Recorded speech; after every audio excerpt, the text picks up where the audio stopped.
Tinopak ako ngayong araw na umalis kaya tara samahan niyo ako. Actually, nasa Taytay na ako neto at nag-withdraw lang ako dito sa ATM para naman may pambayad tayo sa mga bibilhin natin, 'di ba? Charing. Sumakay lang ako ng jeep papunta ng SM Taytay dahil nga bala kong mamili sa Watsons ng mga skincare products kasi ang ate nyo, ayan, nabubudol sa TikTok. At syempre gusto ko rin kuminis yung mukha ko. Pinaka-problema ko talaga yung mga acne marks ko. Una kong chinek yung Watsons na located dito sa Building B. Kaso wala sila ng product na hinahanap ko.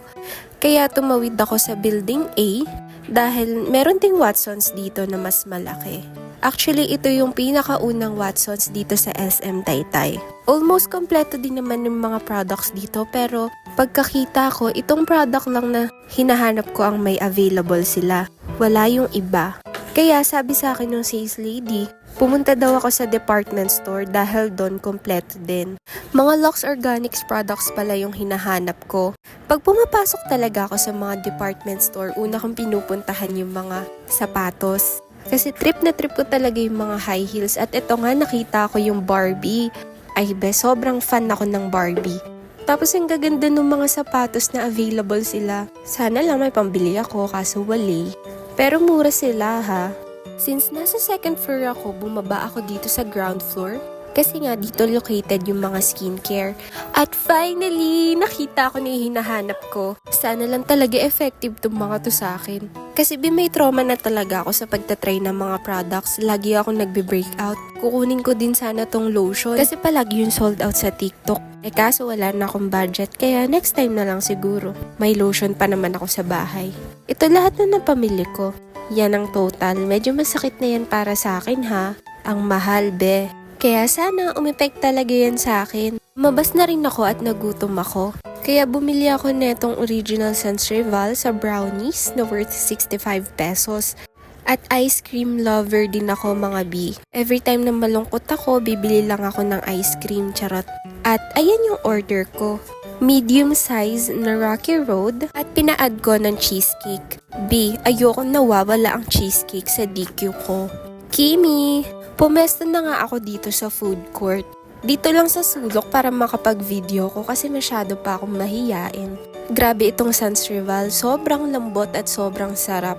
Solve na rin ha, for 65 pesos, malaki na siya. Next naman is itong Blizzard. Syempre dahil favorite ko ang cheesecake at may cheesecake yan. Obviously, masarap yan para sa akin mga B. Merienda lang. Pagkatapos, dumiretso ako dito sa grocery store. May pinapabili kasi sa akin si mother kaya kailangan kong dumaan. At eto nga yun, yung Quaker Oats. Ayun lang naman yung binili ko, wala nang iba, tapos pumila na ako sa counter. Grabe, medyo matagal din akong naghintay ah. After nyan, bumalik ulit ako sa malaking Watsons kasi may hinahanap akong product. Pangkuskus ata sa katawan yung hinahanap ko pero unfortunately wala. Kaya ito lumabas na rin ako ng SM kasi gabi na rin at bet ko nang umuwi, medyo pagod na ako. Tamang hintay lang ako dito ng jeep. Medyo maarte ako. Naghihintay talaga ako ng hindi gaanong puno mga B. Kasi ang hirap makipagsiksikan. Nakasakay na nga ako at bumaba ako dito sa Bagong Palengke. Kasi doon naman talaga yung babaan B.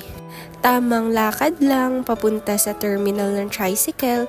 At ayan, pa-cute-cute. Pasimple lang ako mag-video dito kasi sobrang nahihiya pa ako. Video lang ako ng mga ganitong angle pag nakikita kong halos wala ng tao. Siguro sa susunod na mga videos ko, hindi na ako magiging mahiyain. Charot! Nakasakay na nga ako at andito ako sa back ride. Ang galing! Nakapag-video pa. And after noon, nakauwi na ako. Yan ako. Bye-bye!